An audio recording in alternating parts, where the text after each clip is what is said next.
सोमवार को अशोक स्तंभ के अनावरण के बाद उठा।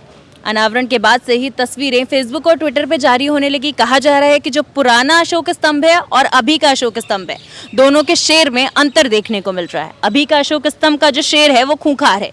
इस सिलसिले में हमारे साथ बातचीत करने के लिए डॉक्टर लक्ष्मण यादव मौजूद है।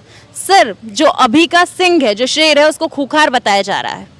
जी, अभी तस्वीरें सोशल मीडिया में वायरल जब से हुई हैं तब से ये बहस चल रही है कि एक नई संसद इस देश में बन रही है सेंट्रल विस्टा प्रोजेक्ट के तहत, और उसके सबसे ऊंचे मीनार की तरह से अशोक स्तंभ लगाया जाएगा। ये सब कुछ देखते हुए पहली टिप्पणी तो मुझे ये करनी है कि डॉक्टर लोहिया एक बार जवाहरलाल नेहरू की आलोचना करते हुए उन्होंने संसद में ये बयान दिया कि एक गरीब देश के प्रधानमंत्री के ऊपर 25,000 रुपये प्रतिदिन खर्च हो रहा है। इस देश के गरीब और अमीर के बीच में 1:10 से ज़्यादा का अनुपात नहीं होना चाहिए गरीबी अमीरी का। इस देश में भुखमरी बेकारी जब इतनी हो तो खर्चा जो है किस चीज़ पर होना चाहिए, इसको लेकर के ढेर सारे लेख डॉक्टर लोहिया ने लिखे हैं, डॉक्टर अम्बेडकर ने लिखे हैं। और मैं सोचता हूँ कि जिस समय भारत की पूरी अर्थव्यवस्था डूब रही हो, रुपया 80 के $1 80 रुपये के पर पहुँचने वाला हो, पेट्रोल, डीजल, शिक्षा, रोजगार, हर एक मसले पर पूरा देश गर्त में जा रहा हो, उस समय करोड़ों रुपए खर्च करके सेंट्रल विस्टा प्रोजेक्ट में नया प्रधानमंत्री आवास, नया कार्यालय और एक नई संसद बनाई जा रही है। एक तो ऐसे विरोधाभासी वक्त में हम लोग बातचीत कर रहे हैं। अब चलो, दूसरी बात यह है कि बन रहा है, ठीक है, बन रहा है, लेकिन उसमें जो प्रतीक चुने गए हैं, राष्ट्रीय प्रतीक होने के कुछ पैमाने हैं, कुछ शर्तें हैं, और नियम कानून तो अपनी जगह है, जो कि नियम कानून हैं। जैसे तिरंगे के आप साथ छेड़खानी नहीं कर सकते, आप उसी तरह से राष्ट्रीय प्रतीकों के साथ छेड़खानी नहीं कर सकते। राष्ट्रीय चिन्ह की बात हुई है यहाँ। बिल्कुल, सभी प्रतीकों में ये बात लागू होती है कि जितने भी राष्ट्रीय प्रतीक हैं उनके साथ आप छेड़खानी नहीं कर सकते। पटेल रहे होंगे 5-5.5 फुट के व्यक्ति, हाँ। और सैकड़ों फुट की मूर्ति बनाई। हाँ। पटेल की चेहरे की आकृतियां बदल गई क्या? पटेल के चेहरे का भाव बदल गया क्या? गांधी की मूर्तियां बनी इस देश में, अंबेडकर की मूर्तियां बनी हैं। तो एक तर्क ये दिया गया कि चूंकि बड़ा शेर बनाया है तो उसके दांत दिखने लगे हैं, ऐसा कुछ है नहीं, छेड़खानी नहीं हुई है। मैं इस वाली बात का जवाब दे रहा हूं कि क्या कोई बड़ी आकृति बनाई जाएगी तो उसकी आकृति कैसे बदल जाएगी? दूसरी बात, अगर सरकार एक तो कोई बात इसका जवाब देती नहीं है कि कोई पत्थर कंकड़ में फेंकती है तालाब में और उसके बाद तरंग देखती है कितना हो रहा है, बीजेपी खामोश हो जाएगी, वो अपना काम करती रहेगी।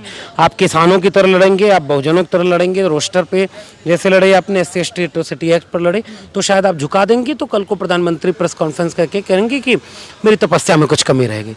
अगर आप नहीं विरोध कर पाएंगे तो जो नियम कानून बनाए गए वो लागू हो जाएंगे। अब एक बात है, अब इसके दूसरे तर्क में ये दिया जा रहा है कि नहीं, ये जो शेर है तो शेर की तरह ही दिखेगा, हाँ। वो बकरी की तरह नहीं दिखेगा, हाँ। वो खूंखार दिखेगा। अनुपम खेर ने भी एक बयान अभी कल ट्वीट करके दिया है, कहा है कि भैया शेर है तो उसके दांत भी दिखेंगे और वो खूंखार भी दिखेगा क्योंकि वो शेर है। जैसे कुछ लोग अभिनेता थे लेकिन भीतर से जो है संगीत है ये पता ही नहीं था, कुछ पत्रकार थे भीतर से जो है सत्ता के दलाल निकले, ये पता ही नहीं था हमें। दलाल निकले? अरे भाई, ये जो पत्रकार लोग बैठे हैं वो बीजेपी के प्रवक्ता जिस चीज को नहीं डिफेंड कर पाते उसको तो पत्रकार लोग कर पाते हैं। ये बात मैं नहीं बोल रहा हूँ, ये बात दुनिया भारत के लोग जान रहे हैं कि कौन असल में पत्रकारिता कर रहा है। आरोप लगा रहे हैं? मैं आरोप नहीं लगा रहा हूँ, जो सच मुझे दिख रहा है मैं उसको बोल रहा हूँ। कोई भी ट्वीट, कोई भी बड़े टीवी चैनल का पत्रकार उठाकर देखिए, वो सत्ता की भाषा बोलता है, वो सत्ता से सवाल नहीं करता। और लोकतंत्र के चौथे स्तंभ को सत्ता के प्रतिपक्ष में खड़ा होना चाहिए। ये सारे लोग तो सत्ता के पक्ष में, तो जो तर्क हो सकता है मोदी और अमित शाह के जहन में ना आए, वो हो सकता है कुछ मीडिया एंकरों के जहन में आ जाए, कुछ फिल्मकारों के जहन में आ जाए।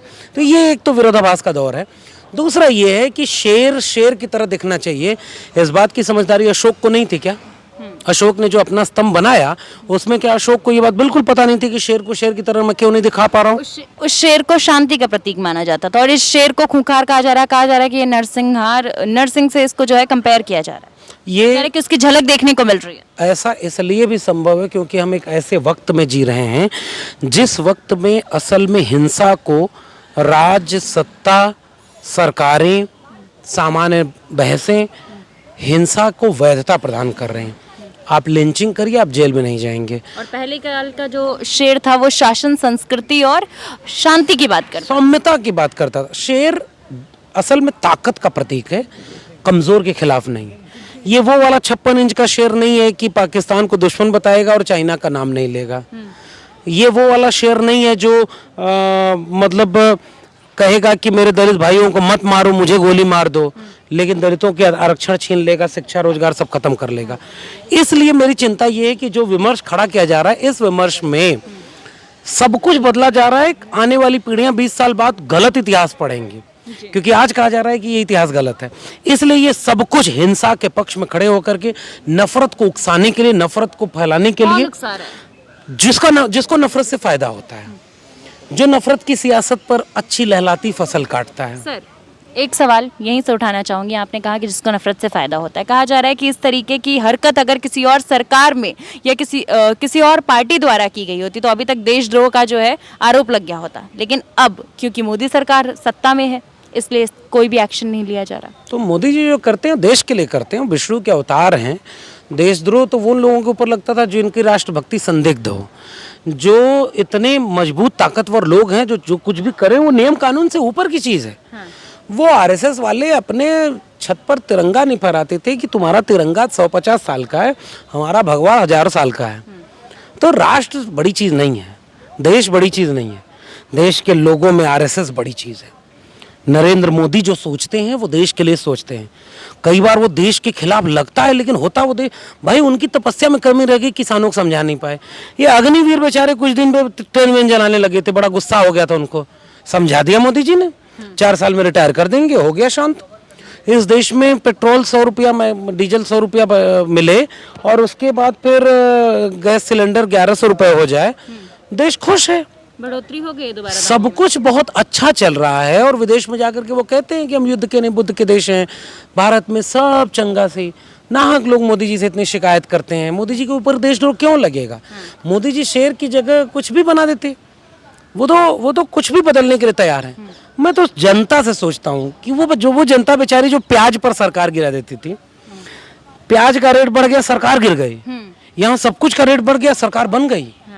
किसान है ना जनता के बीच में बीजेपी को लेकर। विष्णु के अवतार हैं, धर्म ध्वजा सर पर लिए हुए हैं, सब कुछ इतना अच्छा है, महंगाई से किसी को कोई दिक्कत नहीं है, शिक्षा न मिल रही है उससे किसी को कोई परेशानी नहीं है, किसी को रोजगार नहीं मिल रहा है फिर भी वो राष्ट्र के लिए खड़ा है, किसी के पास घर में खाने को नहीं है फिर भी मस्जिद के नीचे से मंदिर खोजना है, 800 साल का इतिहास लेना है। इस देश का क्या होगा? बिना किसी कार्यवाही के रातों रात बुलडोजर चला देना, रातों अब इस तरीके से चिन्ह में बदलाव कर देना, किस तरीके से देख रहे हैं? संविधान को हाथ में लिया जा रहा है सरकार नहीं, में? संविधान गलत था, उसको ठीक किया जा रहा है। क्योंकि एक संविधान इसी जहां हम लोग खड़े हैं दिल्ली में, यही संविधान की प्रतियां जलाई गई, वो लोग जेल में नहीं है। आप संविधान की प्रतियां जला दें। एक वकील है जो सुप्रीम कोर्ट में वकालत करता है, वो एक बड़ा सा सेमिनार करता है कि ये जो संविधान बना ये गलत संविधान है, भगवा रंग का देखो, हम अल्टरनेट संविधान बनाए, इसको लागू करेंगे 2025 में। उस पर कोई कार्रवाई नहीं। छोटा सा कंक्लूजन, अशोक स्तंभ में जो भी डिफरेंसेस देखे गए उसको लेकर कंक्लूजन मेरा यही है कि यह एक खास किस्म का वैचारिक संघर्ष का दौर है जिसमें हम लोग जी रहे हैं। इस वैचारिक संघर्ष में वो बुद्ध को, वो राष्ट्र के प्रतीकों को, हजारों साल के संघर्षों से मिले हुए मुल्क को एक झटके में बर्बाद नहीं कर सकते, इसलिए टुकड़े में बर्बाद कर रहे हैं। वो उन संस्कृतियों को ख़त्म नहीं कर सकते जिनको ज़मीन में दफन नहीं किया जाता है। वो ज़मीन में दफन करेंगे तो बीज बनकर पनप जाएंगे। वो बुद्ध हैं, वो फूले हैं, पेरियार हैं, अम्बेडकर हैं, भगत सिंह हैं। इसलिए कई बार अब वो कोशिश ये कर रहे हैं कि उनको अप्रोप्रिएट कर लिया जाए, उनके रूप को बदल दिया जाए, उनकी व्याख्याओं को बदल दिया जाए, उनके अर्थ को बदल दिया जाए और अपनी नफरत में उसका इस्तेमाल कर लिया जाए। मैं इस पूरे विमर्श को ऐसे देखता हूं।